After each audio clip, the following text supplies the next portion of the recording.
আসসালামু আলাইকুম প্রিয় শিক্ষার্থীরা, আমি আব্দুল্লাহ জাবির গাজী, প্রভাষক আইসিটি HolyLand কলেজ দিনাজপুর।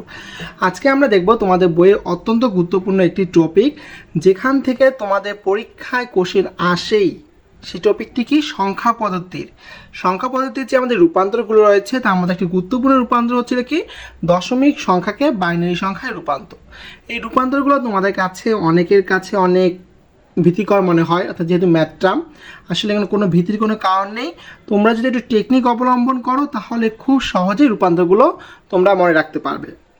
দেখো এখানে কি আছে, একটি তোমার চার্ট করা হয়েছে, যেখানে কি ডেসিমেল অর্থাৎ 10 ভিত্তিক সংখ্যা পদ্ধতি থেকে তুমি বাইনারি, 2 ভিত্তিক সংখ্যা পদ্ধতি, অক্টাল 8 ভিত্তিক সংখ্যা পদ্ধতি, হেক্সাডেসিমেল 16 ভিত্তিক সংখ্যা পদ্ধতি, এছাড়াও আদার্স বলতে বোঝাচ্ছে অন্য যে কোনো যদি তোমার সংখ্যা পদ্ধতি বেস দেয়, সেখানে আসার জন্য এই দুটো সূত্রই। কি সূত্র দুটি?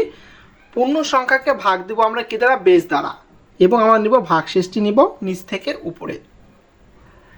এখানে দেখো পূর্ণ সংখ্যাকে কি দেবো? ভাগ দেবো বেস দ্বারা। বেস বলতে এখানে কোন বেসটা বোঝাচ্ছে? আমি অর্থাৎ ডেসিমেল থেকে যখন বাইনারিতে যাবো তখন 10 দিয়ে ভাগ দেবো না 2 দিয়ে ভাগ দেবো? অবশ্যই তোমরা মনে রাখবা 10-এর কোনো কাজ নেই, 10 দ্বারা কোনো ভাগও হবে না, গুণও হবে না। তাহলে কি হবে? ডেসিমেল থেকে যদি আমি বাইনারিতে যেতে চাই, তাহলে বাইনারি বেস দিয়ে কি হবে? পূর্ণ সংখ্যাকে আমি ভাগ দিব এবং ভাগশেষটা নিব।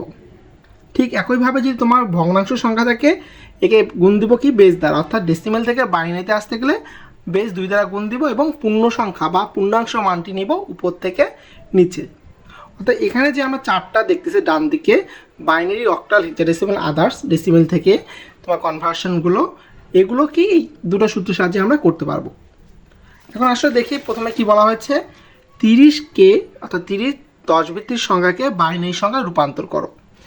তাহলে দেখো এটার জন্য আমরা কি করব? পূর্ণ সংখ্যাকে ভাগ দেবো বেস দ্বারা এবং ভাগশেষটি কি করব? সংরক্ষণ করব। এখানে দেখো দেওয়া আছে কি 30 10 ভিত্তিক সংখ্যাকে ভাগ দিব কি? কোথায় যাব আমরা? 2 ভিত্তিক সংখ্যা পদ্ধতি।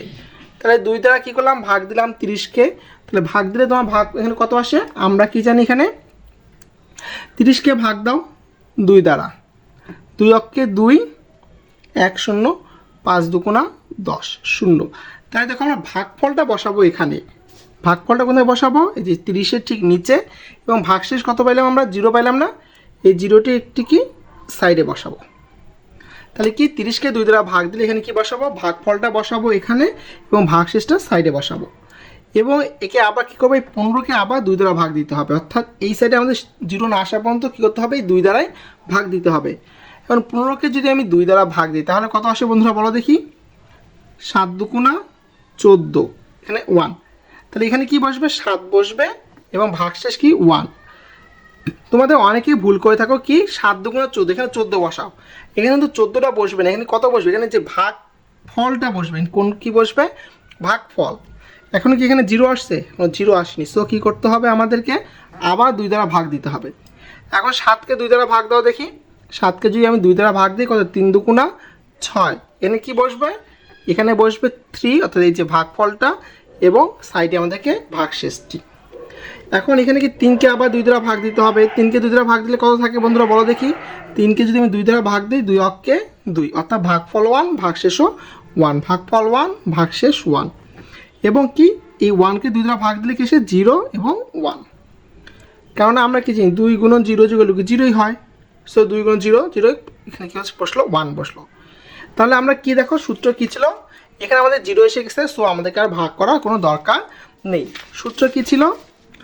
পূর্ণ সংখ্যাকে ভাগ দেবো বেস দ্বারা এবং ভাগশেষটা কী করব? সংরক্ষণ করব নিচ থেকে উপরে। তাহলে নিচ থেকে উপরে মানটি নিই। তাহলে নিলে তোমার এদিকে কী হচ্ছে? এটা হচ্ছে মোস্ট সিগনিফিক্যান্ট বিট, উপরেটা হচ্ছে LSB বা লিস্ট সিগনিফিক্যান্ট বিট অথবা সর্বনিম্ন সংখ্যাসূচক বিট, আর হচ্ছে সর্বোচ্চ সংখ্যাসূচক বিট। তাহলে আমরা কি লিখতে পারি? 30 ডেসিমেল ইজুকাল টু, নিচ থেকে উপরে গেলে হচ্ছে 1 1 1 1, অর্থাৎ 4টা 1 একটা 0। অবশ্যই নিচে আমাদেরকে কি দিতে হবে? বেস দিতে হবে। বেস হচ্ছে 2, তাছাড়া আমরা বুঝবো না যে এটা কোন সংখ্যা পদ্ধতিতে আমরা রূপান্তর করলাম। তাহলে দেখো আমাদের পূর্ণ সংখ্যার জন্য বাইনারিতে রূপান্তর, অর্থাৎ ডেসিমেল থেকে বাইনারিতে আসার জন্য পূর্ণ সংখ্যার জন্য এই সূত্র ইউজ করে আমরা করলাম। এখন পরে কি আসছে দেখো, ভগ্নাংশকে সংখ্যা দেওয়া আসছে না? 0.375 ডেসিমেলকে বাইনারি সংখ্যায় রূপান্তর করো। এটার জন্য আবার কোন সূত্র? এটার জন্য এই সূত্র হচ্ছে কি ভগ্নাংশকে গুণ দিতে হবে বেস দ্বারা এবং পূর্ণাংশ মানটি নেব উপর থেকে নিচে। তাহলে আসো আমরা এটা লেখার চেষ্টা করি। কত দেওয়া আছে তোমার হচ্ছে 0.375 ডেসিমেল থেকে আমরা আসবো কোথায়, বাইনারিতে বা দুই ভিত্তিক সংখ্যা পদ্ধতিতে। তাহলে কি লিখবো, এদিকে আমরা পূর্ণাংশ বা পূর্ণ সংখ্যা, এদিকে একটা দাগ দিব, এদিকে লিখবো কি ভগ্নাংশ। এখন দেখো এখানে ভগ্নাংশ মান কত আছে 0.375, একে গুণ দিব কি দ্বারা, বেজ দ্বারা। বেজ কত, অর্থাৎ দশমিক থেকে আমরা কোথায় যাচ্ছি, দুই ভিত্তিক। এই দুই দ্বারা কী করতে হবে, গুণ দিতে হবে। গুণ দিলাম, কত আসে 5 দুগুণা 10, 7 দুগুণা 14, একে 15, 3 দুগুণা 6, একে 7। দেখো পূর্ণাংশ থেকে কিছু নেই মানে কি সামনে 0। এখন একে আবার কত দ্বারা গুণ দিতে হবে, 2 দ্বারা গুণ দিতে হবে। গুণ দিলে কত আসে 0, 5 দুগুণা 10, 7 দুগুণা 14, একে 15। তাহলে কি পূর্ণ সংখ্যা কি 1.500। একে আবার কত দ্বারা গুণ দিব, 2 দ্বারা। 2 দ্বারা গুণ দিলে কত আসতেছে দেখো 0, 0, 5 গুণা 10, 1। তাহলে তোমার কি আসলে এইদিকে কতক্ষণ গুণ দিতে দিতে যদি আমাদের এখানে 0 0 এসে যায়, তাহলে কি আমাদের কী করতে হবে, গুণ করে স্টপ করে দিতে হবে। আর যদি কখনো এখানে কি 0 0 না আসে, তাহলে আমাদের 4-5টি স্টেপ করার পর আমরা কী করে দেবো, থামাই দেবো। এখন এই মানটা আমরা কীভাবে নিব, এই মানটা আমাদের নিতে হবে, পূর্ণ সংখ্যা মান নিতে হবে উপর থেকে নিচে। সো আমরা মানটা নিব কি উপর দিক থেকে নিচে। তাহলে এখানে কি আসতেছে 0.375 ডেসিমেল ইজ ইকুয়াল টু, যেহেতু দশমিক দশমিক দিতে হবে 011 বাইনারি। এখানে মোস্ট সিগনিফিকেন্ট বিট হচ্ছে তোমার উপরেরটি এবং এটা হচ্ছে LSB। এখন দেখো বন্ধুরা, আমরা শিখে গেলাম কিভাবে দশমিক সংখ্যা পদ্ধতি থেকে বাইনারি সংখ্যা পদ্ধতিতে রূপান্তর করতে হয়। সেখানে পূর্ণ সংখ্যার ক্ষেত্রে কি করতে হবে, 2 দ্বারা ভাগ দিতে হবে এবং ভাগশেষগুলো সংরক্ষণ করব, নিচ থেকে উপরে মানগুলো নিতে হবে। এবং ভগ্নাংশের ক্ষেত্রে আমাদের কি করতে হবে, ভগ্নাংশ মানটাকে বেজ দ্বারা গুণ দিতে হবে এবং পূর্ণাংশ মানগুলো আমরা উপর থেকে নিচে সংরক্ষণ করব।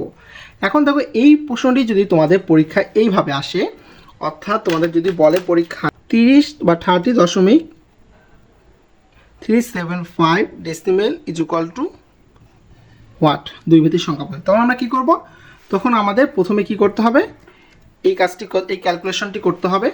অর্থাৎ 30কে আমরা 2 দ্বারা ভাগ দিব, ভাগ দিয়ে যে মানটি পেলাম এটি নিতে হবে, প্লাস ভগ্নাংশ মানটাকে আমাদের 2 দ্বারা গুণ দিতে হবে। গুণ দেওয়ার পর আমরা কি করব, এখানে অ্যান্সারটা বসে দেবো। এই অ্যান্সার কত ছিল, 30-এ আমরা বাইনারি কত পেয়েছিলাম, দেখো বন্ধুরা যে উপরে দেওয়া আছে 4টা 1 0 এবং 0.375 এর বাইনারি আমরা কত পেয়েছিলাম, দেখো 0.01111 বাইনারি। বন্ধুরা এটাই ছিল আমাদের নির্ণয় অ্যান্সার, যদি পরীক্ষায় এই কোশ্চেনটা এসে থাকে। তোমাদেরকে ধন্যবাদ, এতক্ষণ তোমরা কষ্ট করে দশমিক থেকে বাইনারি সংখ্যার রূপান্তর কীভাবে করতে হয় তা দেখলে। পরবর্তী টিউটোরিয়ালে আমরা দেখব দশমিক অর্থাৎ ডেসিমেল সংখ্যা পদ্ধতি থেকে অক্টাল সংখ্যা পদ্ধতিতে কীভাবে রূপান্তর করতে হয়। পরবর্তী টিউটোরিয়াল দেখা আমন্ত্রণ জানিয়ে এখানে শেষ করছি। আসসালামু আলাইকুম।